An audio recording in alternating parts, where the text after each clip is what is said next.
માતર તાલુકાના સિંજીવાડા ગામમાં લગ્ન પ્રસંગમાં ફૂડ પોઈઝનિંગની ઘટના બની છે. ગ્રામજનોના કહેવા પ્રમાણે લગ્નમાં ભોજન સમારંભ બાદ અંદાજે 150 થી 200 લોકોને ફૂડ પોઈઝનિંગની અસર થઈ છે. તેમાં મીઠાઈ અને આઈસ્ક્રીમ ખાધા બાદ સાંજથી જ લોકોની તબિયત લથડવાનું શરૂ થઈ ગયા હોવાની ગામમાં ચર્ચા છે.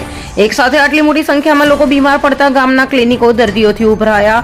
ઘટનાની ગંભીરતા જોતા માતરના ધારાસભ્ય કલ્પેશ પરમાર તાત્કાલિક ગામમાં દોડી આવ્યા.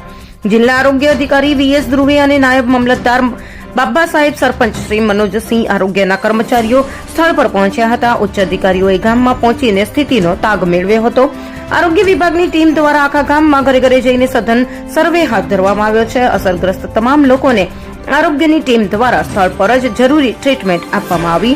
હાલમાં આરોગ્ય વિભાગ અને વહીવટી તંત્ર દ્વારા સમગ્ર સ્થિતિને નિયંત્રણમાં કરી લેવાઈ છે.